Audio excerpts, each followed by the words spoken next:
출애굽기 6장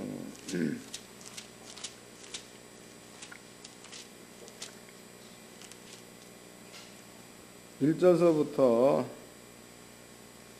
12절까지입니다. 출애굽기 6장 1절로 12절.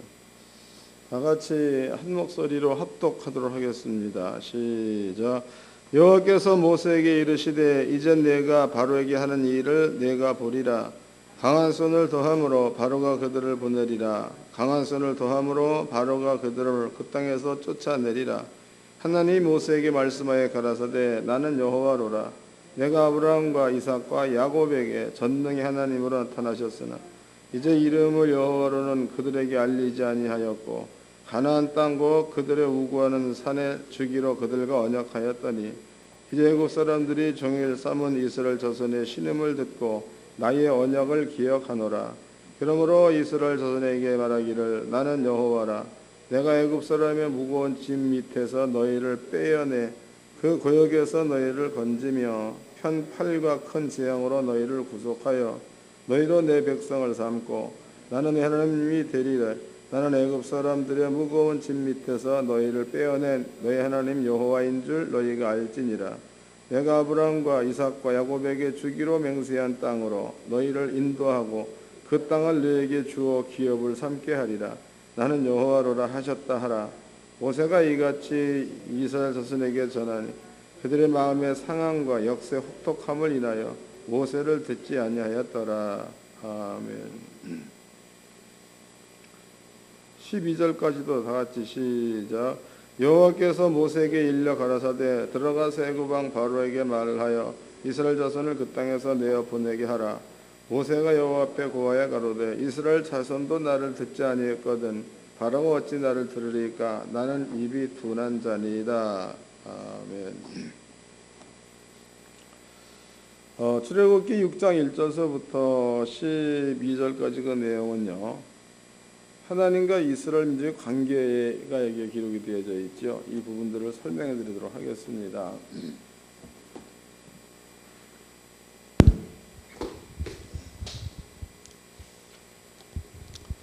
먼저 이제 그 출애굽기 6장을 적어 놓으시고 한 가지 성경적인 예를 좀 들어보도록 하겠습니다.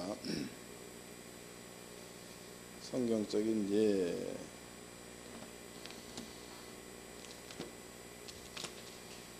사무엘 상입니다. 사무엘 하 23장이지요. 사무엘 하 23장.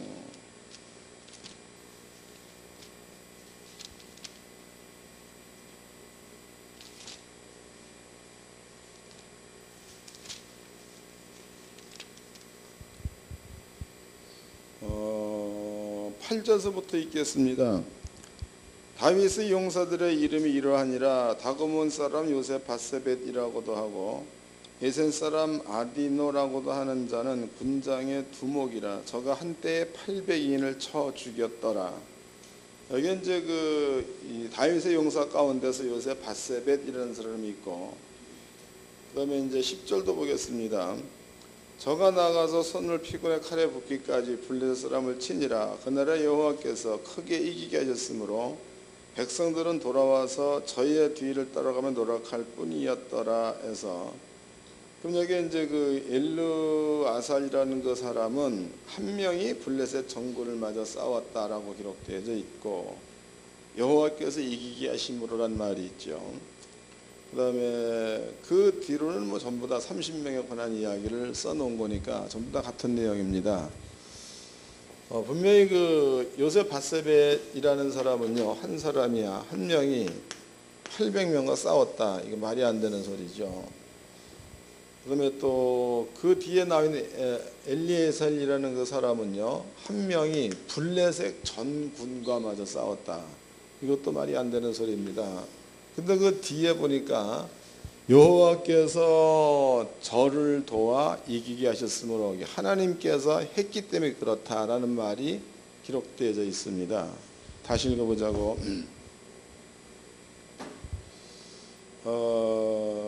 10절입니다.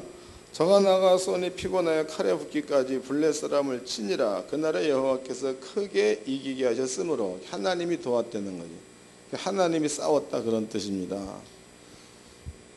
그 다음에 또 다니엘서를 보겠습니다. 다니엘서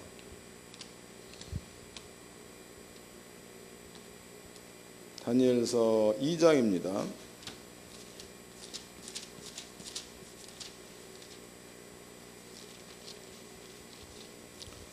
3장이네. 3장 19절 읽겠습니다. 3장 19절. 느부갓네살이 분이 가득하여 사드락과 메삭과 아벳느고를 향하여 낯빛이 변하여 명하여 이르되 그 풀물을 뜨겁게 하기를 평일보다 7배나 뜨겁게 하라 하고, 잘하는 내용이죠. 하나님께서 사드락과 메삭과 아벳느고를 느부갓네살 왕이 집어넣었습니다. 그때에 28절 느부갓네살이 말하여 가로되 사드락과 메삭과 아벳느고의 하나님을 찬송할지로다. 그가 그 사자를 보내사 자기를 의뢰하고 그 몸을 버려서 왕의 명을 거역하고 그 하나님 밖에는 다른 신을 섬기지 아니하며 그에게 절하지 아니한 자들은 종을 구원하셨도다 그랬죠. 그럼 여기에는 느부갓네살 왕이 하나님을 인정하는 그러한 장면이다고, 이런 이야기들이 성경에 많이 기록되어 있습니다. 그러니까 뭡니까, 열왕기 상 시대에 열왕기 상 시대에 하 시대이죠. 열왕기 하 시대에 선지자 엘리사가 있었습니다. 엘리사. 아람 나라 군대 장군 나아만이 찾아왔죠. 그 나아만이 와가지고 문둥병을 치료받았다. 그때에 나아만이 여호와의 이름을 그때 알았다. 그것도 나와 있고, 이와 같이 하나님을 모르는 그러한 사람들한테 하나님을 알려주는 방법을 하나님이 사용을 하셨을 때에는 이런 방법들을 사용을 했다는 거죠. 느부갓네살 왕도 그때부터는 하나님을 두려워했다고 나와 있죠. 다리오 왕도 마찬가지죠. 그렇게 해서 성경은 이러한 그 이야기가 구약 성경에는 엄청나게 많이 기록되어져 있습니다.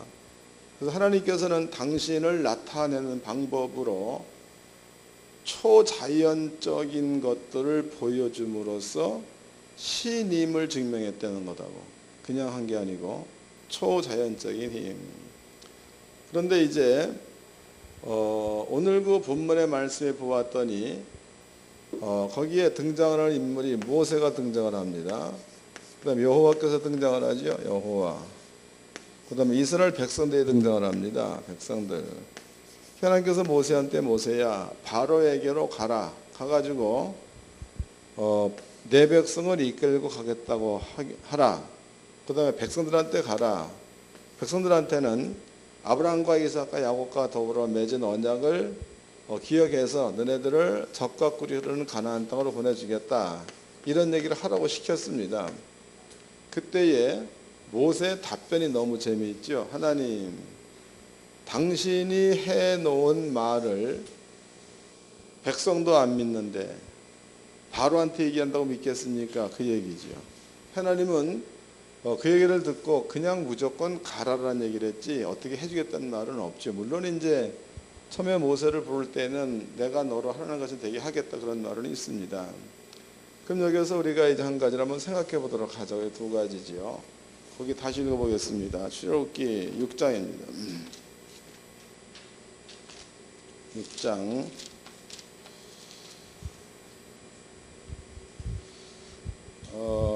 8절서부터 읽겠습니다. 8절 내가 아브라함과 이삭과 야곱에게 주기로 맹세한 땅으로 너희를 인도하고 그 땅을 너희에게 주어 기업으로 삼게 하리라. 나는 여호와오라 하셨다 하라. 9절 모세가 이같이 이스라엘 자손에게 전하니 그들의 마음이 상함과 역사의 혹독함을 인하여 모세를 듣지 아니하였더라. 듣지 않았다. 그 다음에 10절 여호와께서 모세에게 일러가라사대 들어가서 애굽왕 바로에게 말하라. 이스라엘 자손을 그 땅에서 내어 보내게 하라. 모세가 여호와 앞에 고하여 가로되 이스라엘 자손도 나를 듣지 아니했거든 바로가 어찌 들으리까 나는 입이 둔한 자니이다. 그 얘기는 이스라엘 민족도 안 믿는데 바로가 어떻게 하나님 믿겠냐 그런 얘기가 되겠죠. 그런 뜻입니다. 그럼 여기서 이제 오늘 우리가 깨달아야 될 부분들은 이러한 그 하나님께서 당신을 드러낼 때 쓰는 방법에 대해서, 혹은 우리한테 주고 있는 그 당신을 드러내는 방법에 대해서도 한번 생각해 보도록 합시다. 그렇게 해서 적어도 목사님들은 이러한 그 어떤 확신을 가지고 목회를 해야 뭔가 좀 살맛이 나지, 그런 것들이 요즘 재미가 없습니다. 하나님께서 이제 우리한테 나타났을 적에는 구약 성경입니다. 항상 아브라함의 하나님이에요. 아브라함의 하나님, 그 다음에 이삭의 하나님, 야곱의 하나님, 이런 말을 썼습니다. 그럼 아브라함과 이삭과 야곱의 하나님이다, 이렇게 얘기를 하셨는데요. 여기에는 이유가 있다는 거예요. 이유. 그 이유가, 여러분들이 그 아브라함의 일생을 가만히 보면은 아브라함이 318명을 데리고 바벨론 지역에서 쳐들어온 네 나라 왕과 싸워가지고 대승을 거두었죠. 하나님께서 함께 하심으로. 또 자식이 없었습니다. 그런데 자기네 생각으로는 절대로 자식을 낳을 수가 없는데 사라가 나이가 90세에 아이를 잉태를 했다. 잉태. 이것도 불가능한 일입니다. 또 아브라함이 부인을 빼앗기게 되죠. 애구방한테 빼앗기고 엘리멜렉한테 빼앗기게 되고, 그랬을 때에 아브라함은 아무 일도 안 했는데도 하나님께서 부인을 다시 자기한테로 돌려보내주는 일을 하셨다고, 이런 거. 그 외에도 이제 그 뭐 하늘에서 불이 내려와 가지고 재물을 태우는 거, 이런 것들을 아브라함은 본 자들입니다. 또 하나님의 약속의 말씀을 받은 사람이기도 하죠. 그 하나님께서 아브라함한테 얘기할 적에, 아브라함아, 너는 본토 친척 아비집을 떠나 내가 네게 지시할 땅으로 가라. 그러면은 그 말을 듣고 아브라함이 가나안 땅으로 갔지요. 가나안 땅에 가면서 여호와가 누군지에 대한 경외함이 그렇게 별로 없었다고. 근데 시간이 점차적 지나면서 아브라함한테 나타난 사건들입니다. 이러한 사건들을 통해서 아브라함의 마음 가운데는 하나님을 100% 신뢰할 수 있는, 그러니까 여호와라는 신에 대해서 몰랐던 사람이 어느 정도 시간이 지남에 따라서는 하나님에 대해서 100% 신뢰할 만한 그러한 그 하나님의 이름을 아는 자로 시간이 지나면서 변해갔다는 거죠. 또 이 말 가운데 또 재미있는 말이 있죠. 아브라함이 하나님께서 불렀을 때의 나이가 75세인가 됐죠. 그때부터 아브라함이 죽을 때 나이가 100 몇 살이요? 175세인가 뭐 170세인가 됐죠. 그때까지 무려 100여 년 동안을 하나님께서 아브라함과 동행, 그러니까 그 전에는 이삭이 없었던 거고 야곱도 없었던 겁니다. 하나님께서 아브라함과 동행. 그러면은 하나님께서 아브라함한테 내가 신이다 라는 것을 보여줄 때에, 그럴 때에 다른 사람들은 아브라함의 하나님에 대해서 풍문으로 들어알 뿐이지 아브라함처럼 직접적으로 함께 역사를 해서 하나님의 임재라든가 존재에 대해서 알려준 사람이 없다는 거죠. 그 당시에. 그러면은 하나님께서는 당신이 선정한 사람이야. 아브라함과 일생 동안 함께 하다가, 아브라함이 하나님이 세상에다가 세우는 뜻입니다. 하나님이 세상에 세우는 하나님의 뜻, 그 뜻을 아브라함이 죽자 그 뜻을 이삭에게 줬다는 거지요. 이삭. 그래서 하나님께서 당신의 뜻이 머물러 있는 이삭과 또 아브라함과 똑같이 역사하셔가지고 이삭의 일생 동안에 이삭의 하나님이 되어 줬다는 겁니다. 이삭이 죽습니다. 그 뜻이 야곱에게로 가지요. 야곱. 그랬더니 또 하나님께서는 야곱에게 아브라함과 이삭한테 했었던 것처럼 똑같이 야곱 죽을 때까지 인도를 했다는 겁니다. 그러면은 성경에서 아브라함이 하나님이다 그 얘기는 아브라함이 살아있는 동안에 하나님의 이름을 알려준 사람과 사람의 하나님, 또 이삭의 하나님, 이삭이 나서 죽을 때까지 하나님의 이름을 알려준 이삭의 하나님, 그 다음에 야곱도 죽을 때까지 하나님께서 함께 하셔가지고 그렇게 해서 하나님의 전능함을 보여주었던 하나님. 그러니까 아브라함과 이삭과 야곱에게는 하나님께서 세상에서 세우는 하나님의 뜻을 이루기 위한, 하나님의 뜻을 이루기 위한 통로로 사용된 사람들입니다. 때문에 이것을 예수님께서는 이렇게 해석을 했죠. 너희가 아브라함의 하나님이요 이삭의 하나님이요 야곱의 하나님이란 말을 들어보지 못하였느냐. 하나님은 죽은 자의 하나님이 아니라 산 자의 하나님, 산자의 하나, 살아있는 자들 하나님입니다. 그런 뜻이죠. 죽으면은 땅에서 이루려는 하나님의 뜻이 이들한테 필요 없다는 거지. 가나안 땅 주겠다. 죽고 난 다음에 무슨 소용이 있습니까? 가나안 땅 주겠다. 죽고 난 다음에 이사한테 소용이 없다는 거죠. 물론 천국이야 가는 거지. 그건 좀 다른 문제입니다. 때문에 이네들이 살아있을 때에 하나님이 땅에서 세우는 아버지의 뜻이 이 사람들 통해서 이루어져야 된다는 거죠. 그런데 하나님께서 이 사람들과 살면서 항상 하나님은 사람들의 세계에서 이뤄내거나 볼 수 없는 초자연적인 것들을 보여주면서 하나님의 이름을 계속적으로 이들한테 알려주면서 그네들을 지켜왔다는 거다고. 그러면 이제 이러한 관점에서 이제 모세를 부릅니다. 모세야 바로한테 가라 그랬다고. 그럼 바로한테 가라라는 그 얘기는 바로에게 내가 누군지를 알려주겠노라 그 뜻이고, 또 이스라엘 민족한테 얘기하라 그 말은 이스라엘 민족에게 내가 누군지를 알려주겠다 그 말입니다. 그러면은 바로한테 알려줬다 그 얘기는 바로에게도 초자연적인 것들을 보여주겠다는 뜻이고, 이스라엘 민족에 알려주겠다 그 얘기는 이스라엘 민족한테도 하나님의 존재성에 대해서 알려줘야 되는 거니까 사람이 가히 상상할 수 없는 그런 일들을 이스라엘 민족한테도 보여주어서 내가 하나님인 줄로 알게 해주겠다, 그런 뜻이 담겨져 있다는 겁니다. 읽어보자고. 다시 출애굽기 6장입니다.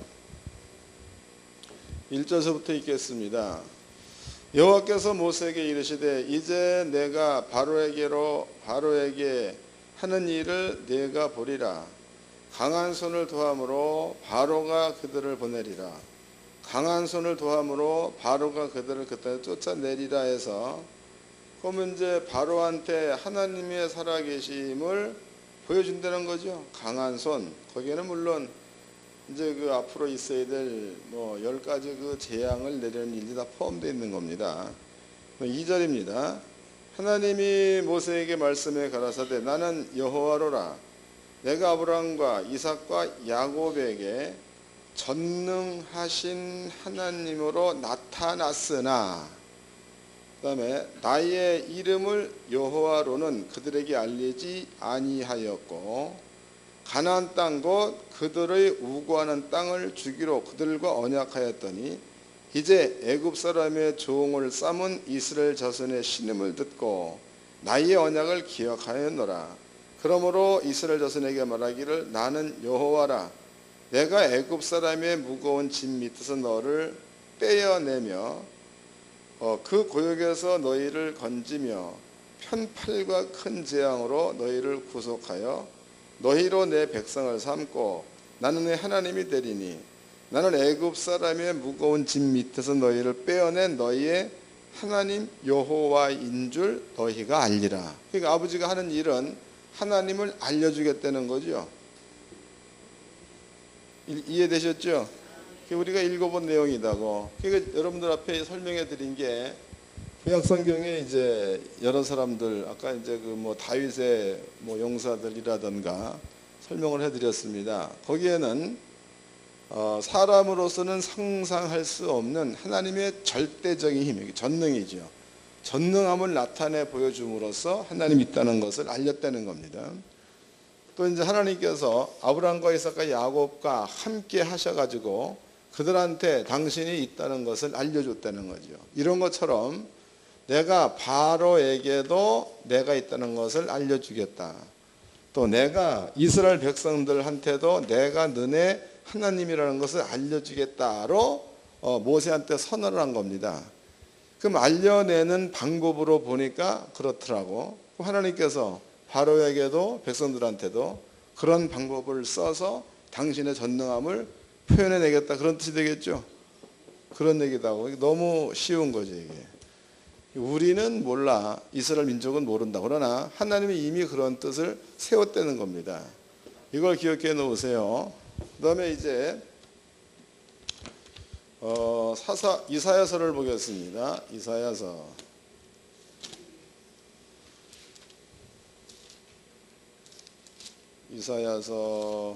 7장입니다. 7장 14절서부터 읽어드리겠습니다. 이사야 7장 14절. 그러므로 주께서 친히 징조로 내게 주실 것이라. 보라, 처녀가 잉태하여 아들 낳을 것이요 그 이름을 임마누엘이라 하리라 해서, 그러면 이제 처녀가 잉태아기를 낳으면 그 이름을 임마누엘, 하나님이 함께 할 거다, 그 말이죠. 임마누엘이라는 그 뜻은 하나님께서 우리와 함께 한다, 우리와 함께 계신다, 이런 뜻에서 임마누엘 이랬단 말이에요. 근데 문제는 여기서 그 아기, 그래, 다수를 얘기한 게 아니고 아기 한 명을 지명해 가지고 임마누엘, 하나님이 그 아기와 함께 한다, 이런 말을 썼습니다. 임마누엘. 그러면 이제 아기가 누군지는 모르지만 그 아기가 세상에 오게 되면 그는 하나님이 함께하는 자, 그런 뜻이죠. 하나님이 함께하는 자. 근데 그 아기는 우리가 잘 알듯이 예수가 되는 거다고, 예수. 그러면 예수가 땅에 왔다, 그 얘기는 하나님이 예수와 함께한다, 그런 뜻입니다. 하나님이 예수와 함께한다. 그러면 하나님이 예수와 함께하면 예수를 통해서 혹은 하나님이 직접, 하나님께서 하나님 되심을 보여주려면 사람이 할 수 없는 초자연적인 것들을 예수를 통해서 나타내 보여주어야 하나님이 있다는 것에 대해서 믿을 수 있다는 거지. 설명됐어요? 신약 성경 보겠습니다. 잘 깨달으세요. 목사님들은 이런 것들이 안 돼 있으면 가갖고 통성기도 하든지 좀 해서 만들어내야 될 줄로 믿습니다. 마태복음 14장입니다. 24절서부터 읽겠습니다. 마태복음 14장 24절. 해가 이미 육지에서 술이나 떠나서 바람이 거슬림으로 물결을 인하여 고난을 당하더라. 밤사경에 예수께서 바다 위로 걸어서 제자들에게 오시니 제자들이 그 바다 위로 걸어오심을 보고 놀라 유령이라 하며 무서워하여 소리 지르거늘 그랬죠. 이것을 우리가 이제 생각을 한번 해보도록 합시다. 지금 갈릴리 호수의 상황은 바람이 불어가지고 파도가 심하게 쳤다라고 하나, 심하게 쳤다. 제자들이 타고 있는 배지요. 이렇게 지금 이네들은 배를 타고 가버나움 쪽으로 가고 있는 상태입니다. 예수님께서 이제 이쪽에서 기도를 마치고 보니까 바다에 풍랑이 있는 거죠. 그래서 지들한테로 가는데 물 위를 걸어서 가는 거예요. 물 위를. 그런데 이제 이 물 위로 걷는다는 게 재밌는 겁니다. 여기에서 제자들의 지식이야. 제자들의 머릿속에 있는 지식, 그 지식은 세상에서 그네들이 살면서 누구나 다 쌓을 수 있는 보편적인 지식, 물론 공부한 지식도 포함이 되는 겁니다. 그런데 그 지식을 총동원했을 때에 사람이 무리를 걷는다는 얘기는 듣지도 못하고 보지도 못한 일이다고. 또 지네들이 실제적으로 물속에 들어가 수영해 보면 다 빠지지 그 물 위를 걷는다 이럴 수 없는 겁니다. 그런데 예수님께서 물 위를 걸어서 오니까 지네들이 가지고 있던 지식의 세계를 능가한 사건이죠. 그래서 그네들은 그 예수를 볼 때에 그네들은 유령이라는 그 말은 귀신이라는 말과 똑같은 거죠. 그래서 저희가 유령을 보는가 하야, 그리고 무서워하야 그랬죠. 읽어보겠습니다. 25절입니다. 밤사경에 예수께서 바다 위로 걸어서 제자들에게 오시니 제자들이 그 바다 위로 걸어오심을 보고 놀라 유령이라 하며 무서워하여 소리 지르거늘. 그러니까 남자들이 무서워 소리 질렀다라고 나와 있죠. 그런데 이런 두려움은 남자가 더 큰가 보, 여자보다. 그 텔레비전에서도 그 뭐 예능인가 뭔가 하는 거 보면 얘네들 그 무슨 체험들 하지요. 왜? 그 남자가 더 놀래잖아. 소리 지르고 도망가고. 여자는 귀신에 덤비죠. 이상하다. 이상해. 근데 그 귀신 들린 사람 보면 남자보다 여자가 더 많은 것 같아. 그것도 이상한 거야. 어찌됐건 간에 제자들이 예수를 보고 유령이다 혹은 귀신이다 그 말은요, 지네들이 지금까지 가졌던 지식의 범주를 벗어났다 그런 뜻이다. 그 예수가 걸어갔습니다. 다 걸어갔다고. 걸어가서 베드로한테 너도 물 위로 걸어오라. 그 베드로로 물 위로 뛰어들었더니 베드로도 걸어왔다 이렇게 표현되어 있습니다. 그 여기에서 이제 이렇게 할 수 있었던 모든 일들은 결과적으로 제자들에게 믿음을 주기 위한 거요, 하나님을 알게 하기 위해서 한 행위가 되는 거다고. 그 외에도 많이 있는데 이제 성경 읽어보면 이제 다 하는 거예요. 하나만 더 찾아보자고. 마태복음 17장입니다. 마태복음 17장 26절서부터 읽겠습니다. 17장 26절. 베드로가 가로되 타인에게니이다. 예수께서 가라사대 그리하면 아들들은 세를 면하리라. 그러나 우리가 너희로 오해케 하지 않기 위하여 내가 바다에 가서 낚시를 던져 먼저 오르는 고기를 가져 입을 열면 돈 한 세겔을 얻을 것이니 가져다가 나와 너를 위하여 주라 하시니라 해서, 그럼 이제 베드로는 직업이 어부는 낚시도 좋아하겠죠. 근데 베드로가 호수에 이렇게 베드로 장문의 집 가봤습니까? 베드로 장문의 집 앞에 보면 거기에는 예수님께서 베드로 머리 안수하는 동상도 매달아놨더라고. 그 양반들은 전부 다 상술이에요, 상술. 또 어디더라? 예수님 무덤도 3개야. 하나는 그리스 정교의 무덤, 하나는 천주교에서 얘기하는 무덤. 얼마 전에 걔가 20년은 넘었겠지. 그때 당시로 그 무렵에 예수님의 무덤을 또 기독교에서 또 하나 만들어냈다고 그래. 근데 기독교에서 찾아낸 그 무덤은 성경에 해골의 곳이라는 말이 있지 않습니까? 해골. 산이 진짜로 해골 같아. 웃기더라고. 해골 같은 두 구멍이 뚫려져 있고 그 밑에 요만한 구리 하나, 여기가 예수 무덤, 이게 진짜다 그러고 있더라고 기독교인들은. 원래 근데 해골의 곳이라는 것은 산이 해골의 산이 아니고 그 골고다를 해골의 곳이라고도 하죠. 또 골고다 맞은편에 무덤이 있습니다. 이렇게 예루살렘 성이 이렇게 있으면 여기가 흰놈의 골짜기. 흰놈의 골짜기도 알아요? 에스골 골짜기도 하죠. 여기 흰놈의 골짜기 맞은편 여기가 무덤이야. 근데 이런 해골의 곳은 아니라는 거예요. 근데 이런데 이제 기독교인들이 여기가 예수의 진짜 무덤이다. 또 천주교인들은 지네들이 세우는 게 진짜 무덤이다. 또 예수님이 그 십자가 지고 올라갔던 그 길이죠. 그 길에는 상인들이 꽉 짜 있어요. 그리고 거리가 멀지 않습니다. 어찌됐든 그렇다고. 그런데 이제 요 앞에도 보면 베드로 장모의 집이 있는데 집이 다 헐어져 가지고 뼈대만 남아 있더라고. 그 앞에 이제 예수님께서 베드로한테 안수하는 장면이 있죠. 그 그러면 이제 예수님께서 베드로한테 낚시를 하라라는 장소는 이쪽 지역 같아. 여기에서 이제 베드로가 낚시를 합니다. 낚시를 했을 때에 고기 입에 한 세겔이 물려 있다 이렇게 나와 있죠. 한 세겔. 근데 이것은 그냥 읽어볼 때는 이게 별 글이 아닌데, 고기가 지구상에 있는 모든 고기의 입에 한 세겔이 물려 있다면 이상스러운 일이 아닙니다.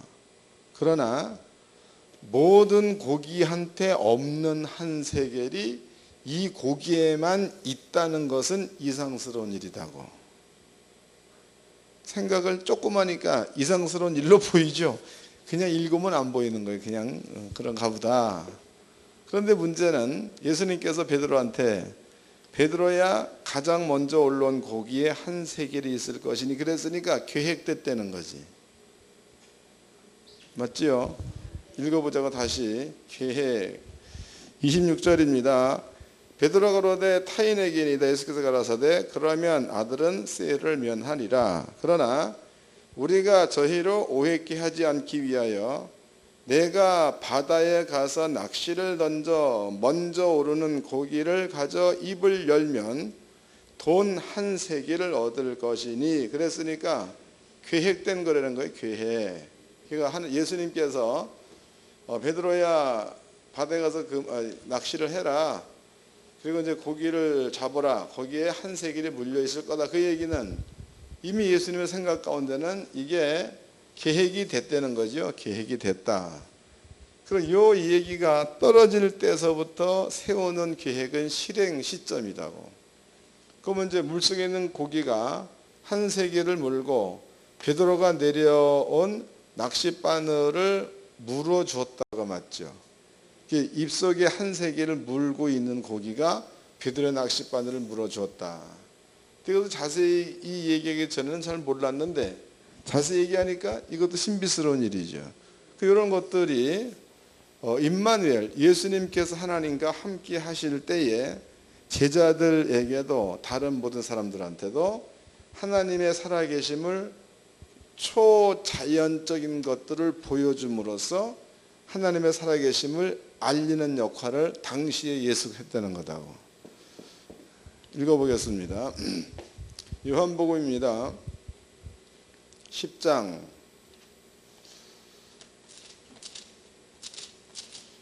요한복음 10장. 이건 주님께서 하신 말씀이에요. 32절 읽겠습니다. 예수께서 대답하시되 내가 아버지께로 말미암아 여러 가지 선한 일을 너희에게 보였거늘 그 중에 어떤 일로 나를 돌로 치려 하느냐. 그 이 말은 하나님께로 시작된 여러 가지 선한 일, 그 얘기죠. 하나님께서 예수를 썼다 그런 뜻입니다.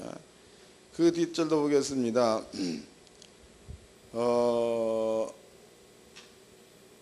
34절 예수께서 가라사대 너희 율법에 기록한 바 내가 너희를 신이라 하였노라 하지 아니하였느냐. 성경은 피하지 못하나니 하나님의 말씀을 받은 사람들은 신이라 하셨거늘 하물며 아버지께서 거룩하게 하사 세상에 보내신 자가 나는 하나님의 아들이라 말하는 것으로 너희가 어찌 참남하다 하느냐 해서, 그러면 예수님께서 그런 일들을 할 수 있었던 것은 하나님이 예수로 말미암아 했다 그 말이죠.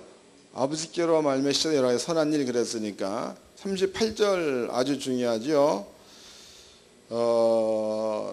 내가 행하거든 나를 믿지 아니할지라도 그 일은 믿으라. 다시 내가 행하거든 나를 믿지 아니할지라도 그 일은 믿으라 해서 그 일이라는 것은 하나님이 당신을 나타내기 위해서 사용한 방법이라는 겁니다. 그거를 믿으면 하나님의 존재를 믿어질 수 있다는 뜻이겠죠. 설명된 거예요? 다시 읽어드리겠습니다.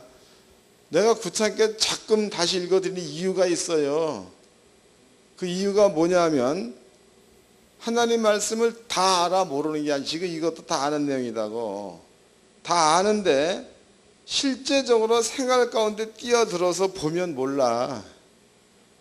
그래서 인지를 좀 하라고 자꾸 읽어주는 거다고. 인지 좀 하라고. 다시 읽겠습니다.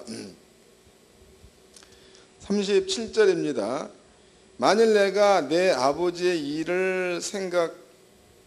일을 행치 아니하거든 나를 믿지 말려니와 내가 행하거든 나를 믿지 아니할지라도 그 일을 믿으라.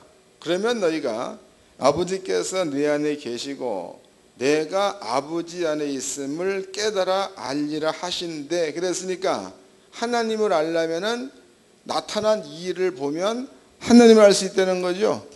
그 요 말은 아까 여러분들 앞에 설명해 드렸듯이 다윗의 용사들한테도 있었던 일들, 그 다음에 느부갓네살 왕한테서도 있었던 일들, 또 다리오 왕에게도 있었던 일들, 나아만 장군에 있었던 일들, 이런 것들은 그 일을 통해서 이스라엘의 여호와, 이스라엘의 신이 있다는 것을 알 수 있다는 거죠. 이러한 똑같은 얘기를 예수님이 한 거다고. 그러니까 너네들은 나를 안 믿을지라도 나타난 이 일을 보아라. 그 일을 보면은 소경이 눈을 뜰 수가 있느냐? 너네들의 지식의 세계 속에서. 또 물 위를 걸을 수 있느냐? 너네들의 지식의 세계에서. 죽은 자 살릴 수 있느냐? 너네들의 지식의 세계에서. 그러니까 그 지식의 세계에서는 찾아볼 수 없는 일들이죠. 그런데 창조주 전능자입니다. 그러니까 이것은 유대인들이 믿는 전능자야. 창조주께서, 여호와께서 너네들의 보고 있는 구약 성경 옛 언약을 보게 되면 거기에는 창조주가 한 일들이 얼마나 많이 수록이 되어져 있느냐. 그러면 나는 안 믿을지라도 너네들의 역사에 전능하신 하나님이 있으니까 그때 있었던 일들이 지금 나를 통해서 일어나고 있으니까 이 일을 보고 하나님을 알려는 거 아닙니까? 이해가 되는 거죠? 다시 읽어드리겠습니다. 이게 굉장히 중요하다. 38절, 8절. 내가 행하거든 나를 믿지 아니할지라도 그 일을 믿으라. 그러면 너희가 아버지께서 내 안에 계시고 내가 아버지 안에 있음을 깨달아 알리라 하신대. 그랬으니까 그럼 이제 다윗이 큰 일을 했다. 성경에는 성신이 다윗에 감동하여 요셉바세벳이 800명을 죽였다. 하나님께서 이기게 하사. 또 풀무 가운데 건져 나왔다. 하나님께서 함께 하사. 뭐 이런 것들이 구약에 수록되어 있으니까 분명히 알 수 있는 내용들입니다. 그럼 그때에 그런 일이 있었던 것처럼 지금 하나님께서 나와 함께 하셔가지고 구약에 있었던 일들을 너희한테 지금 보여주고 있는 건 아니냐. 너네들의 역사에 있었던 일들을 지금 보여주고 있는 것이 아니냐. 그러니까 그 일을 통해서 옛날에 하나님이 다윗과 함께 역사했고 옛날에 하나님이 아브라함과 역사했고 옛날에 하나님이 지금 나와 역사하는 거니까 그렇게 깨달으면 하나님의 역사하심을 너네들은 알 수 있는 것 아니냐. 이게 주님의 말씀입니다. 이게. 그러니까 믿음이라는 것이 성장되어지려면 여러분들은요, 임마누엘 하나님이 함께 해가지고 하나님께서 만드시는 일들을 경험하게 되면 저절로 믿음이 성장된다는 게 예수의 가르침입니다. 근데 그런 것들을 보고도 믿음이 성장이 안 된다 그러면 그 사람은 양심에 화인 받은 자나 혹은 성령 안 받은 사람들이다고. 그러니까 보고 꼭 믿으시기를 바랍니다. 그래서 우리는 이제 하나님의 이름을 나타내는 것에 대해서 대충 설명해 드렸습니다. 그러면 이제 하나님께서 출애굽기 6장 말씀에서 바로가 여호와인 줄 알 거다. 그 다음에 백성들이 여호와인 줄 알 거다 그랬습니다. 그러면 이제 그 뒤에 해 놓은 기적으로 본다면은 여러 가지가 있지만은 하늘에서 우박이 내려가지고 모든 식물을 몽땅 죽였다는 거. 그 다음에 하늘에서 우박과 함께 불도 내렸다고 나와 있죠. 불이 내렸다는 이런 모든 것들은요. 사람의 세계에서는 있을 수 없는 일들인데 전능자가 계셔서 그 양반이 직접 일할 때는 이런 것들을 할 수 있다는 겁니다. 이런 것들. 그래서 이런 것들을 본 사람들은 하나님께서 존재한다는 것을 알았어. 근데 바로왕 같은 경우에는 하나님의 존재한 것을 알았는데 죽음을 맞게 되고, 이스라엘 민족은 하나님의 존재함을 알았는데, 진의 하나님이 어떤 분이라는 것을 알았는데 그들한테 찾아온 것은 가나안 땅이 주어지는 거죠. 정반대죠. 하나는 영원한 사망, 하나는 영원한 생명. 그러니까 많은 것들을 아버지가 준다는 겁니다. 그럼 신약 성경에 와가지고 여기에서 임마누엘,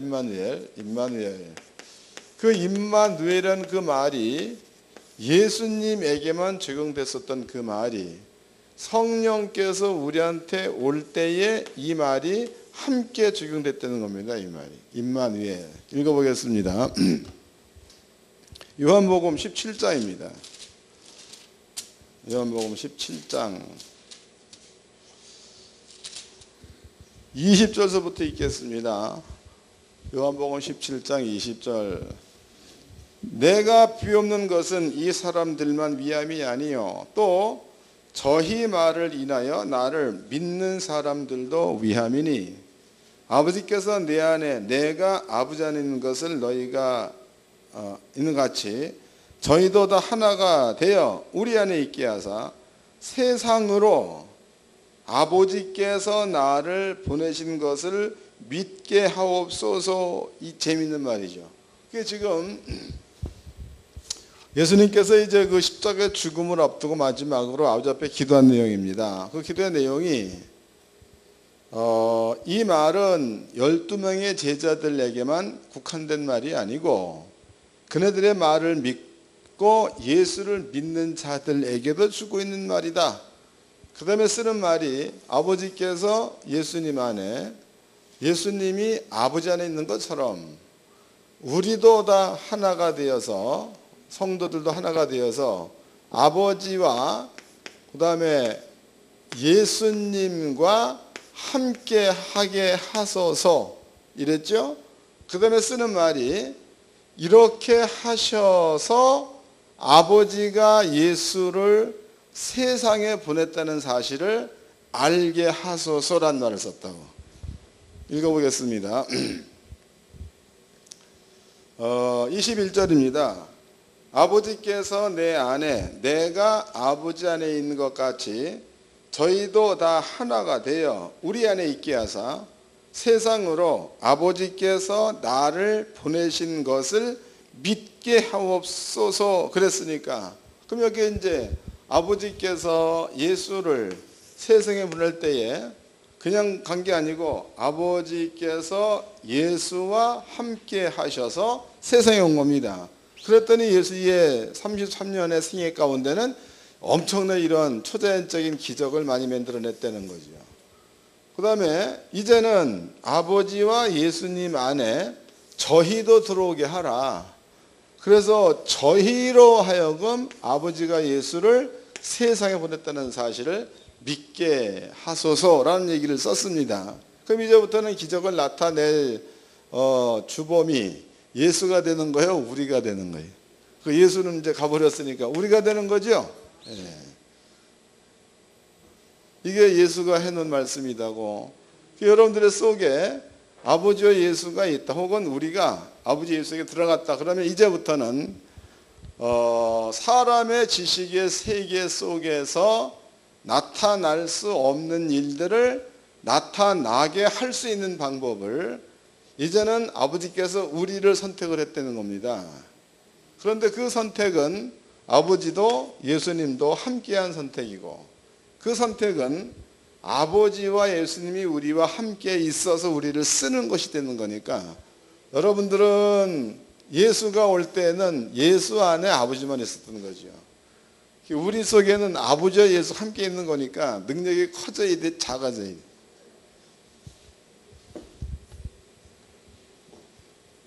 그래서 뭡니까? 동해바다 좀 가가지고 좀 건너가고 해보라고, 걸어서. 요한복음입니다. 14장. 예수님이 괜히 하신 말씀이 절대 아니죠. 14장 11절서부터 읽겠습니다. 내가 아버지 안에 있고 아버지께서 내 안에 계심을 믿으라. 그렇지 못하였거든 행하는 그 일을 인하여 나를 믿으라. 내가 진실로 진실로 너에게 이르노니 나를 믿는 자는 나의 하는 일을 저도 할 것이요 또한 이보다 큰 것도 하리니 이는 내가 아버지께로 감이라 해서, 그러면 남아있는 성령 받은 성도들 혹은 제자들은 예수님이 하신 일보다도 큰 일을 할 수가 있다는 거죠. 조건적으로 본다면 요한복음 17장 말씀에서 조건은 이제는 예수님이 더 추가된 거다고. 예수님이 올 적에는 아버지께서 예수 안에, 그런데 이제 우리 안에는 아버지와 예수님이 우리 안에, 그랬으니까 예수님이 더 추가된 거니까 뭐 꼭 그렇다는 건 아니지만 능력이야, 능력을 예수님보다 더 큰 능력을 나타낼 수 있는 자로 만들어 놨다는 거예요. 물론 예수님보다 크다는 건 아니에요. 예수가 한 말은 그대로 한 거니까. 그렇다면 적어도 우리들의 그 마음 가운데는요, 이런 것들이 믿음화되어져 있고, 여러분들의 그 삶이 믿음화되어진 이 부분들을 현상이죠, 존재로 만들어내며 살 때에 하나님이 계시다는 것에 대해서 점점 믿음이 더 커지고, 이렇게 됨으로써 아브라함처럼 하나님이 존재에 대해서 절대로 흔들리지 않는 믿음을 소유해서 죽을 때까지 동행할 수가 있는 줄로 믿으시기 바랍니다.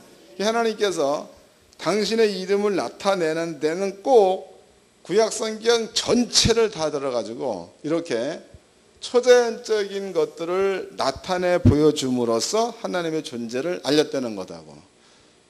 이해되셨죠? 그러니까 목회를 하면서 이런 것들은요, 경험들 해보시기를 바랍니다. 그냥 목회만 할 게 아니고 한번 해보세요. 기도도 그래, 기도도. 여러분들이 그러면 안 되는 건데도 한번 해보라고. 속색이는 놈이 있다. 그러면 한번 해봐. 예수 이름으로 명하다. 해보라고 좀. 또 실제적으로 이것은 이제 그러한 그 축복과 저주의 고난이 성령 받은 자한테 있다는 이야기를 내가 가르쳤습니다, 옛날에. 그랬더니 한 집사님 한 분이 찾아와서, 목사님, 저주를 해도 될까? 이래 물어봐. 해라 그랬지. 그때 가서 했어, 그 여자가. 그리고 이제 하고 왔습니다. 그 내용이 사람 마음이 그래 옳아야 돼. 자기가 이제 그 어떤 그 주변 동네 사람을 전도를 하려고 갔다는 거죠. 근데 전도를 이 여자가 죽어도 안 받으려는 거야. 야, 예수 믿니? 내 손을 믿으라 그러고 막 콧방귀 핑핑 끼고 막 그러더라는 거지. 한날은 보니까 지네 딸이 감기 걸려가지고 콧물이 막 이만큼 내려고 막, 코도 막 기침도 막 하고 막 그러대. 근데 그 집사님이 때는 요때다 그러고 나한테 그때 찾아온 거야. 와가지고, 목사님 저주 될 거야 하라 그랬죠. 그때 이제 갖다 대놓고 애한테 예수 이름으로 명하노라. 감기는 죽어도 떨어지지 말지어다. 그래 놔버린 거야 이제. 그리고 이제 엄마한테 얘기하기를, 얘는 병원에 가도 감기가 안 난다. 그러나 나한테 와서 기도 한번 해주면 감기가 나을 거다를 얘기해 놓은 거죠. 그 애기 엄마는 그 얘기를 듣기 싫은 말인데도 새끼 문제니까 귀담아 들었을 거 아니야. 그러나 콧방귀를 끼는 거지. 그러나 네 말이 무슨. 그런데 이게 신기한 게, 일주일을 병원을 댕겨도 감기가 더 심해지고 안 낫고, 한 달을 댕겨도 안 낫고, 약이 다 써봐도 안 낫는다는 거죠. 그러니까 이 여자가 그때의 성실이 엄마 이름이 말한 말이 생각난 거지. 근데 그 여자, 그 집사님이 이불을 까기라도 이불 미싱 실력이 있어가지고 거기 이제 찾아온 겁니다. 와가지고, 성실이 엄마, 우리 애기가 병이 안 났네, 감기가. 그러니까 기도 좀 해줘. 그게 왔더라는 거예요. 그래서 신난다 기도한 거예요. 그러니까 감기를 안 낫게 하신 하나님이니까 자기의 기도를 들었다는 거 아니야. 그러면 기도하면 낫는 믿음도 생기겠죠. 지혜가 있어야 돼. 그래서 서로 기도한 거야. 예수 이름으로 명하노라 감기는 떠나갈지어다. 그런 거야. 그거 이제 돌려보냈다고 애가 저녁부로 괜찮으면 또 오라 그랬던 거지. 근데 그놈의 콧물 기침이 그 집사님 집에서 나가면서부터 없어져 버린 거예요. 너무 신기하잖아. 그날 저녁 때 온 거예요. 애기가 병이 다 낫다. 거봐라. 하나님 살아계시니까 예수 믿어야 되지 않게. 그래 전도해낸 거예요. 그게 저주하라니까 그냥 싹 망하라 이런 차원. 근데 우리들의 그 몹쓸 놈의 심보는 미운 놈이 있으면 저걸 나사렛 예수 이름으로 명하노라 확 뒤어져 버리 이런 걸 가지고 있다고. 근데 그 제대로 은혜 받은 집사님은 그런 생각이 아니라 전도할 목적에서 썼다는 거죠. 그 방법은 하나님이 쓰신 방법과 동일한 방법이에요. 아버지가 이스라엘 민족을 죽이려고 폐기했어, 살리려고 폐기했어. 그런 것들이다고. 이거 여러분들이 지금 여러분께 설명해 드린 그 내용은 성경적인 내용으로 그대로 설명해 드린 겁니다. 가서 임마누엘, 이제는 하나님께서 예수님과만 함께 하시다가 오늘날에는 우리와도 함께 하셨습니다. 그 예수님께서는 너네들이 나를 믿으면 나와 같은 일만 할 뿐만이 아니라 나보다 더 큰 일을 할 거다라고 분명히 말씀하셨고, 여러분들이 이러한 그 믿음을 가지고 가지고 행동이 옮겨서 그 도를 터내면 되는 거야. 그래서 그 도를 터내라고 그러니까 이게 그냥 기로 스쳐가는 이야기로 들리는가 봐. 도를 터내세요. 옛날에 그 누구냐 지금 그 뭡니까 그저 양인성 목사님, 그 양반이 돈 문제가 해결이 안 되는 거야. 그런데 이제 강의 중에서 물길을 앓은 거지. 물길. 그게 물길은 돈의 통로지요. 그걸 앓은 거예요. 그 내용이 누가복음 6장 내용입니다. 그 누가복음 6장에 여기에서 그거 이해를 잘해야 돼. 그거 예수님께서 주라 그리하면 흔들어 넘치도록 하여 안겨주리라. 말의 순서가 그렇잖아. 주라 그리하면 흔들어 넘치도록 하여 안겨준다 이랬단 말이야. 흔넘아 이렇게 해서 안겨준다. 그러면은 흔들어 넘치도록 하여 내게 오게 만들려면 주는 일 먼저 해야 된다는 거죠.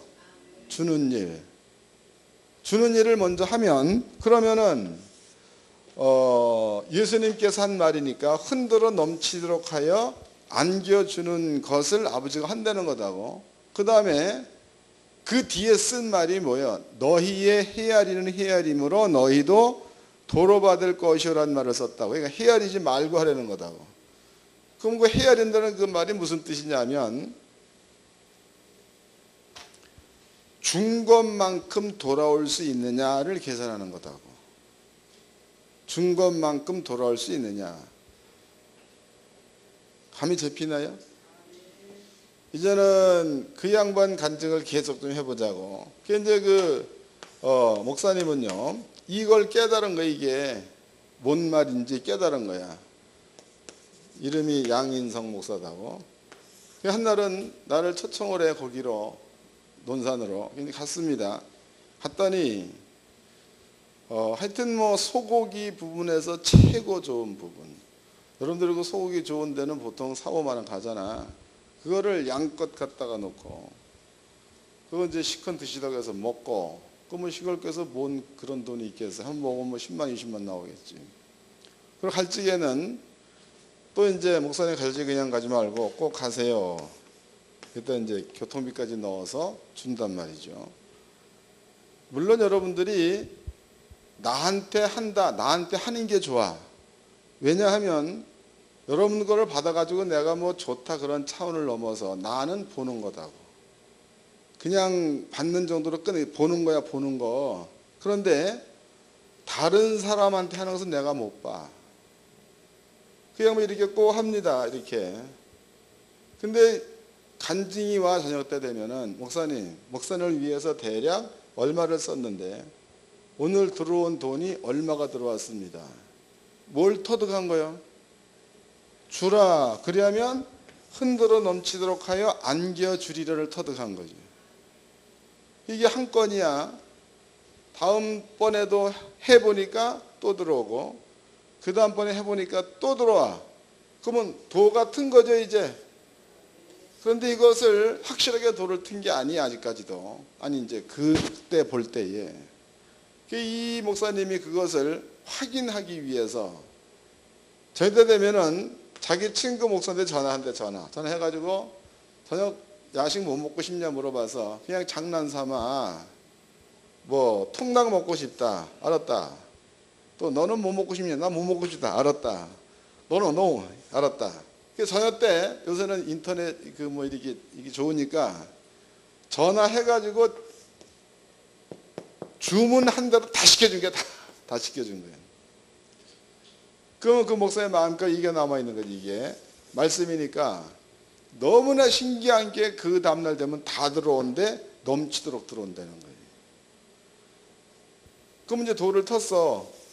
돌을 트고 난 다음에는 나한테 하나도 괜찮아. 왜? 이미 돌을 트서 더 볼 게 없잖아. 스스로 알아 하면 되는 거니까. 이걸 돌을 튼 사람들은 이제 가가지고 스스로 이제 하는 거야. 왜? 이런 믿음을 가지고. 그 양반은요, 철 되면은 꼭 딸기 그거 해서 꼭 보내지. 또 뭐 마늘 농사지 마늘 농사 꼭 해서 보내지. 꽃감철 되면 꽃감 꼭 해서 보내지.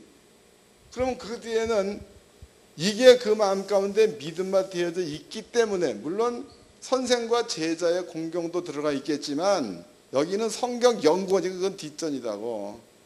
성경에 도를 먼저 퇴야 될 거 아니에요. 그래서 하는 거 보면 꼭 그리해. 너무 신기한 게 그만큼 꼭 들어온다는 거죠. 근데 지금은 이제 그리로 고기 먹으러 오세요라는 말을 안 해. 난 그걸로 된 거예요. 왜냐하면 더 이상 안 해도 돼. 돌을 텄으니까. 지금은 내가 그런 일을 잘 안 하는데 옛날에 이제 우리 교회 성도들을 부자로 만들어주기 위해서 이것만 써먹지 말아 가지고 이거 알려주면 내 속에 이런 믿음이 있고 하면 된다는 확실한 게 있으니까 가가지고 지갑 열어서 뺏어가지고 온다고. 가난하면. 그리고 알려주지요. 근데 너무 신기한 게 꼭 채워져. 또 여기에도 이제 미정이라고 알려나 모르겠네.